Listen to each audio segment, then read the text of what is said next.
नमस्कार। The wire में आपका स्वागत है। मैं हूं शरद प्रधान और आज लखनऊ सेंट्रल में हम आपसे बात करेंगे कि क्या प्रधानमंत्री नरेंद्र मोदी को किसी प्रकार का डर है बृजभूषण शरण सिंह से, जो कि रेसलिंग फेडरेशन ऑफ इंडिया के अध्यक्ष हैं और पार्टी के एमपी हैं और एक बहुत जाने माने बाहुबली हैं। मतलब जो टॉप यूपी के बाहुबलीज हैं उनमें उनका नाम आता है, लेकिन उनके खिलाफ जो आंदोलन चल रहा है, क्योंकि यौन उत्पीड़न का मामला है उनके खिलाफ, और कोई छोटे मोटे लोगों ने नहीं किया है, आम लोगों ने नहीं किया है। हिंदुस्तान के टॉप रेसलर्स, महिलाएं, जिनमें कि एक माइनर लड़की भी है, उन लोगों ने ये आरोप लगाया है सेक्सुअल हैरेसमेंट का, लेकिन सरकार के कान में जू नहीं रेंग रही। आज 4 महीने हो गए हैं जब से ये मामला उठा, पब्लिक में आया, और अब तो लोग पिछले काफी टाइम से दिल्ली के जंतर मंतर पे धरने पे बैठे हैं इसी बात के लिए कि प्रधानमंत्री, क्योंकि प्रधानमंत्री के नीचे से कार्रवाई होगी नहीं, कि उनके खिलाफ कार्रवाई करें। लेकिन समझ में नहीं आ रहा है कि किस बात का डर है उन्हें। समझ में ये तो नामुमकिन है कि एक बाहुबली से देश का प्रधानमंत्री या और उच्च स्तरीय नेता जैसे अमित शाह या जेपी नड्डा डर जाएंगे। तो जाहिर है कोई और वजह है, और वजह दूसरी क्या हो सकती है? वो राजनीतिक वजह हो सकती है, वोट की राजनीति। बृजभूषण शरण सिंह बरसों से गोंडा बलरामपुर के इलाके से जीतते रहे हैं, मेंबर ऑफ पार्लियामेंट हैं आज की डेट में भी कैसरगंज से, और माना यह जाता है कि उनका जो एरिया ऑफ इन्फ्लुएंस है वो कम से कम 2 लोकसभा सीट्स को बहुत बुरी तरह प्रभावित कर सकते हैं, जीत हार में बदल सकते हैं। शायद यही वजह होगी, और उसके लिए अगर देश के उच्चतम नेता कॉम्प्रोमाइज कर रहे हैं, एक तरफ है महिलाओं का सम्मान, जिसकी बहुत बात की जाती है आजकल की सरकार में, तो रोज कहा जाता है कि इससे ज्यादा सम्मान कभी महिलाओं को मिला ही नहीं। हाँ, ये बात सही है कि ऐसा सम्मान नहीं मिला कि 7 महिलाएं टॉप रेसलर्स देश की वो आरोप लगाएं कि एक जो रेसलिंग फेडरेशन ऑफ इंडिया का अध्यक्ष है वो उनका यौन उत्पीड़न कर रहा है, उसके बाद भी कार्रवाई ना हो। इस तरीके का महिला सम्मान, मेरा ख्याल है इसका कोई और उदाहरण नहीं है। ये देश में पहली बार हो रहा है इस प्रकार का सम्मान, इसको अगर सम्मान कहते हैं। ये बृजभूषण शरण सिंह, इसमें कोई डर शक नहीं है कि उनके नाम से उस इलाके में लोग कांपते हैं, और यूपी के तमाम इलाकों में। वैसे वो एक बहुत ही संपन्न एजुकेशनिस्ट भी हैं। 56 या 58 स्कूल्स कॉलेजेस उनके चलते हैं, 56 या 58। तो नॉर्मली आदमी सोचेगा जिसके इतने स्कूल कॉलेजेस चल रहे हैं वो कितना भला इंसान होगा, शिक्षा दे रहा है। लेकिन किस प्रकार की शिक्षा का मैसेज दे रहा है, यह भी बड़ा क्लियर है। अब ताज्जुब यह है कि एक इंटरव्यू में बृजभूषण शरण सिंह ने कहा किसी चैनल को कि उनसे पूछा गया कि भाई अगर आपसे प्रधानमंत्री कहेंगे या तो आप इस्तीफा दे देंगे? इस पद से तो कम से कम इस्तीफा दीजिए। बोले अगर हमसे प्रधानमंत्री ना भी कहें, हमसे अगर अमित शाह या जेपी नड्डा भी कहते तो भी मैं इस्तीफा दे दूंगा।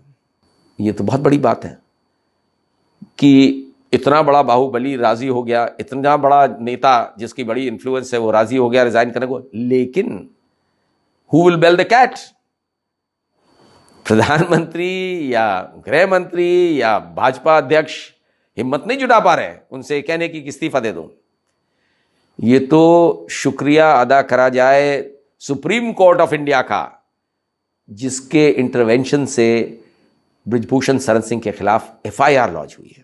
नहीं तो आप सोचिए, इतना बड़ा आरोप और एफआईआर भी ना लॉन्च हो, नहीं होती साहब। ये इसी को कहते हैं, जो रजवाड़े होते हैं वहां पे राजा के खिलाफ थोड़ी ना होती है कोई कार्रवाई, तो नहीं करी कार्रवाई।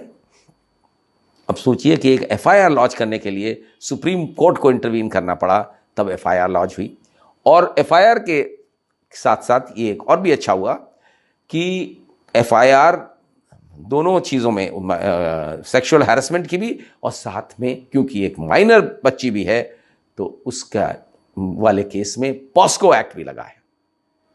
फिर आप देखिए, पॉस्को एक्ट तो लग गया क्योंकि सुप्रीम कोर्ट के आदेश थे, उसको तो मना कर नहीं सकते थे, लेकिन अभी काफी समय गुजर चुका है और कार्रवाई कोई नहीं हुई है।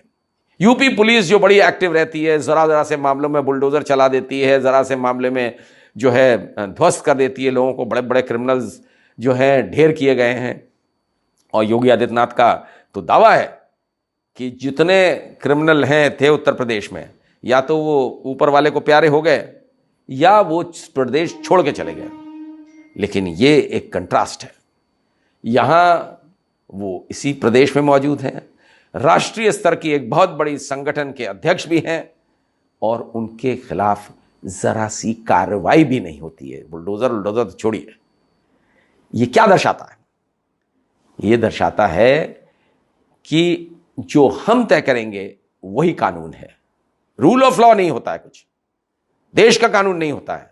माई लॉ इज द लॉ, यही मैसेज जाता है इससे, न वरना क्या वजह थी? आप सोचिए, जंतर मंतर पे बड़े बड़े रेसलर्स, इंडिया के ओलंपिक मेडल विनर्स बैठे हुए हैं धरने पे, केवल इस डिमांड को लेकर के, और कोई हरकत नहीं है। और उस पे ब्रिजभूषण शरण सिंह कहते हैं कि साहब वो तो पहले उन्होंने कई तरीके की बातें की, आजकल लेटेस्ट कि इनके पीछे कोई उद्योगपति है वो करवा रहा है। हमेशा जब किसी के खिलाफ सीरियस आरोप लगता है तो वो कोई एक्सक्यूज ढूंढता है, किसी और के मत्थे डालता है। तो पहले बोला कि किसी उद्योगपति ने ये करवा रखा है मेरे खिलाफ, फिर कहा कि कुछ स्पोर्ट्स फेडरेशन के लोग हैं जो मेरे खिलाफ हैं वो करवा रहे हैं।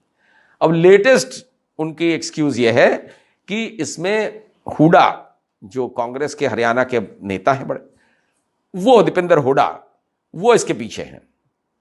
और उन्होंने तरह तरह की बातें कही कि वो जो लड़कियां हैं वो सारी जो है लड़कियां वो एक ही परिवार से आती हैं हरियाणा के, और हुडा से करीब हैं, और उन इस वजह से ये मेरे खिलाफ धरने पे बैठे हैं।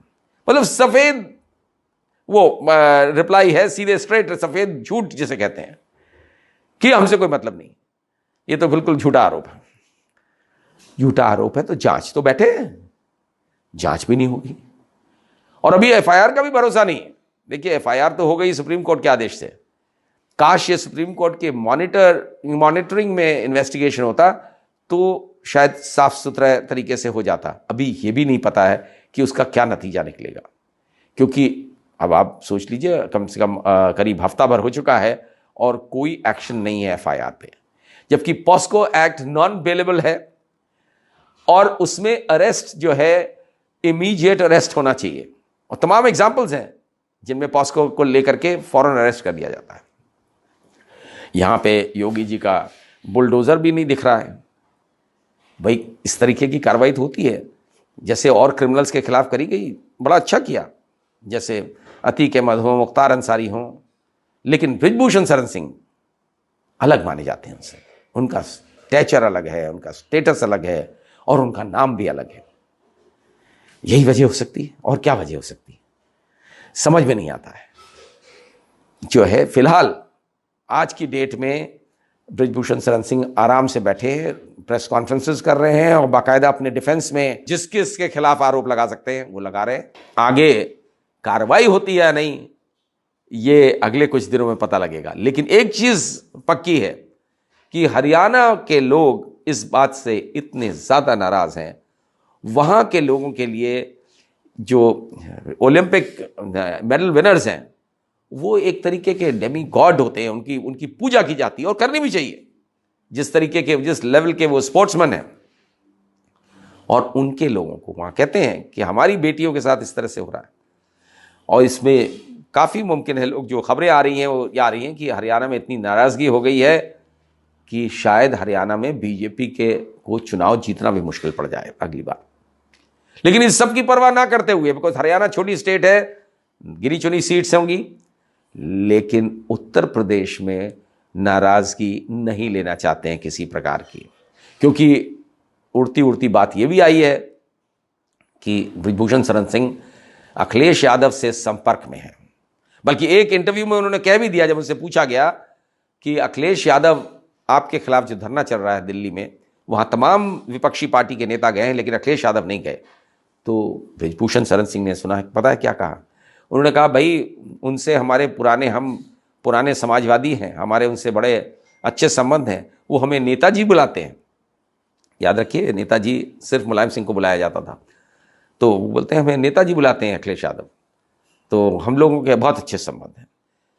ये इशारा इसलिए इस तरफ है कि अगर बीजेपी से उनके खिलाफ कोई कार्रवाई होती है, उनको निकाला जाता है, तो वो तट से पहुंच जाएंगे समाजवादी पार्टी की गोद में। ये भी डर सता रहा होगा बीजेपी को। लेकिन बीजेपी पार्टी में डर हो, समझ में आता है, लेकिन प्रधानमंत्री Narendra Modi, all powerful prime minister, इस तरीके से किसी से डर जाए, ये बड़ी अजीब सी बात लगती है। ये बात पचती नहीं है, लेकिन ऐसा हो रहा है। क्यों हो रहा है, ये सोचने वाली बात है।